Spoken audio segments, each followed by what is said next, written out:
Tadá! E aí, gente, tudo bem? Eu sou o professor Calife e essa é mais uma aula de redação do aulad.com.br.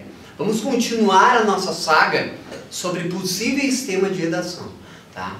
A gente vai trazer tópicos aqui para que tu possa, no teu estudo, botar no Google, pesquisar em revista, amplificar para que na hora da redação tu faça uma argumentação bem consistente, tá bom? Os temas de hoje, gente, futebol e racismo. Vamos lá? Futebol como representação cultural brasileira. É muito interessante a gente pensar o futebol, quer a gente goste, quer não, tá? Porque ele é um elemento presente e que influencia na vida do brasileiro, seja ele quem for, onde estiver, né? Só pensar, por exemplo, na Copa do Mundo. A Copa do Mundo influenciou na nossa vida, no dia a dia das nossas vidas, nas grandes cidades, tá? Então vamos pensar, por exemplo, no complexo de vira-latas do Nelson Rodrigues, que ele em 1958, logo que o Brasil ganhou a primeira Copa, ele criou um conceito nas crônicas dele do vira-lata. O brasileiro se sente sempre inferior aos estrangeiros e que pelo menos no futebol o brasileiro se realizaria. Mas a gente pode pensar atualmente, será que o brasileiro se realiza no futebol? Será que ele é bom em outras coisas também? O que a gente é bom, né? Como é que a gente é representado lá fora? Como é que a gente se vê também? Isso tudo através do futebol o Nelson Rodrigues debateu, tá? A questão de como o futebol interfere no brasileiro, no cotidiano do brasileiro, tá? Porque o futebol muitas vezes é diversão para muita gente, né? E como a questão vamos dizer, das torcidas pode também se pensar como é que isso influencia no dia a dia, tá? A questão de ser torcedor. O que é ser torcedor de um time hoje em dia? Tem se debatido muito a questão das brigas no estádio, tem se debatido sobre o limite do torcedor, não pode ter bebida alcoólica dentro dos estádios, mas na Copa do Mundo pôde. Enfim, o que é torcer para um time hoje em dia, né, no século XXI, em 2014? Interessante pensar também. Tem muitos artigos sobre colunistas esportivos que tratam sobre isso. Tá? O futebol e a mídia, isso influencia diretamente na nossa vida. Novela da Globo, ela tem um horário determinado, muitas vezes na quarta-feira, no sábado, enfim, no domingo, e ela vai determinar o horário do futebol. E muitas vezes nossa vida também vai se organizar por causa do futebol e por causa da programação da televisão. Então isso é muito importante a gente pensar essa relação, porque as redes de televisão dão dinheiro para os clubes e muitas vezes é a receita dos clubes de futebol, isso aí, tá? A questão da estatização da CBF, a gente tem muita corrupção, isso as matérias comprovam a corrupção na Confederação Brasileira de Futebol, e alguns comentaristas têm defendido que a CBF deveria ser estatizada, ou seja, o governo brasileiro deveria controlar a CBF. Não é assim hoje em dia. Por quê? Porque melhoraria a relação com os atletas, melhoraria a questão de não vender o futebol simplesmente como um produto, né? E sim pensar no futebol como algo que forma pessoas também, que não só forma jogadores. Muitos jogadores são perdidos, né? São poucos que conseguem a fama, tá? A questão do modelo alemão de gestão, referente à questão do 7-1, é interessante a gente pensar como é que os alemães conseguiram chegar naquele 7-1. Existem modelos de gestão do futebol lá, que o Ministério do Esporte alemão implantou no interior, em todos os cantos da Alemanha, que são modelos que mostram que não só forma o jogador. O jogador, se ele não dá certo, ele pode virar preparador físico, pode virar técnico, pode trabalhar no futebol em todas as áreas. Então, nem todo mundo pode ser aquela estrela, o popstar do futebol. Então, o modelo alemão é legal que a gente leia, porque ele é um modelo muito mais social e que pensa não só nessa questão financeira, pensa em formar a pessoa. A questão da alegria no futebol, gente. Aqui não uma coisa poética, não uma coisa que, né, clichê, mas pensar o quanto o futebol nos alegra e quanto o futebol é aquele pão e circo, brasileiro, não só no sentido ruim do futebol como algo que ilude o povo. Não, mas o futebol muitas vezes é a felicidade das pessoas, e o ter o seu time campeão significa muito e realiza muito muitos brasileiros, tá?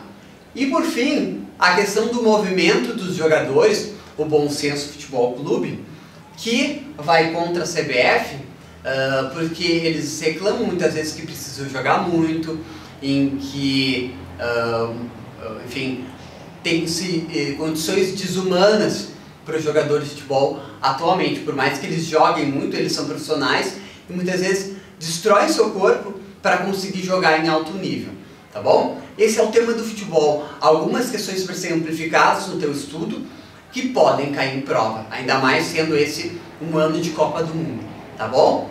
Então vamos falar do nosso segundo tema do vídeo, que é a questão do racismo, né?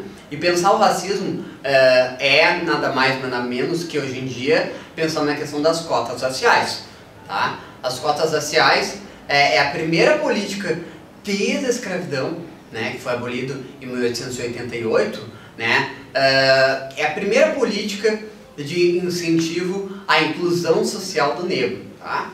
Nada mais é do que uma dívida histórica com os negros, né, do governo, reparando todo o estrago que foi feito socialmente com os negros, tá? Então as cotas é a primeira política pública relacionada a isso. Então não estou dizendo que eu concordo ou não, enfim, isso vai ficar por tua conta, mas que as cotas raciais trata disso, porque a gente não vê, por exemplo, negros nas altas instâncias da sociedade, que geralmente é reservada para brancos. Por quê? O negro muitas vezes tem dificuldade, né, por questões sociais, de subir socialmente, tá?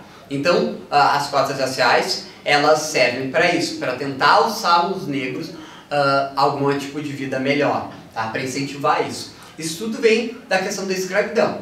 Bom, escravidão é uma questão histórica, é uma questão que tem debatida nas aulas de história. Então tu vai abrir lá o aulad.com.br, vais olhar as aulas do professor Rodrigo Digão, e lá tem vídeos maravilhosos sobre a escravidão. O professor explica muito bem. Eu particularmente sou apaixonado pelo Digão, aquele alemão lindo, né? E a questão do estereótipo do negro. O negro, no seu estereótipo, é visto como um assaltante, como o malandro, como o pagodeiro, é visto como jogador de futebol, tá? Esse é o estereótipo. Será que a gente não tem que quebrar um pouco desse estereótipo? Interessante, tá?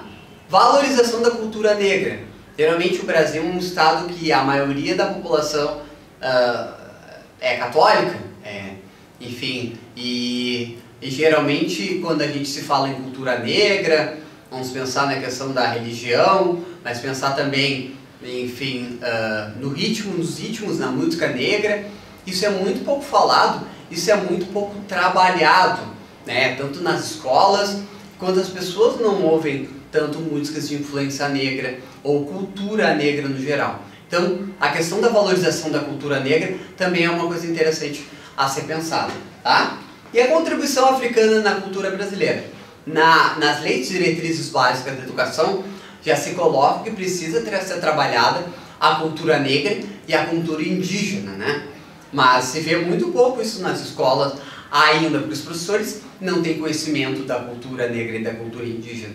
Então isso é uma coisa interessante de se pensar, o que os especialistas falam sobre isso, tá? As religiões africanas. As religiões africanas, elas têm um primitivismo muito maior que as religiões europeias, né? As religiões evangélicas também, de hoje em dia. Então as religiões africanas, elas ainda estão aí, e elas têm uma relação com a natureza muito mais próxima e muito mais interessante que as outras religiões. E ela geralmente é depreciada, né, por ter essa ligação com os negros, né? Enfim. E a questão da mulher negra. A mulher negra seria, a gente poderia juntar com o nosso vídeo anteriormente exibido do aula D, a gente juntar com essa questão da mulher negra. Ela, além de ser mulher, ela sofre muitas vezes por ter o preconceito de ser mulher, ela é negra também. Então ela sofre um preconceito duplo, preconceito por ser mulher e um preconceito por ser negra também. né? Geralmente são as mulheres que ganham os menores salários, né? A mulher negra também, tá? Então, gente, é interessante a gente pensar nesses dois temas, o futebol e o racismo, porque se tu jogar lá no Google, vai ter muita coisa para tu amplificar o teu estudo, tá bom? Nos vemos nos próximos vídeos, curta o vídeo, comente, pergunte, vamos debater aí embaixo e nós falamos na próxima aula, tá? Valeu, falou! Para fazer uma argumentação bem consistente, tá bom? Os temas de hoje, futebol e racismo, tá, gente? Vamos lá com o nosso primeiro tema. Futebol como representação cultural brasileira. Futebol é muito importante no Brasil, que a gente goste ou não, tá? Coisas que a gente pode trazer, por exemplo, o complexo de vira-latas do Nelson Rodrigues. O complexo de vira-latas do Nelson Rodrigues, numa das crônicas de futebol, esse autor, ele fala o seguinte, ele diz que... Karina,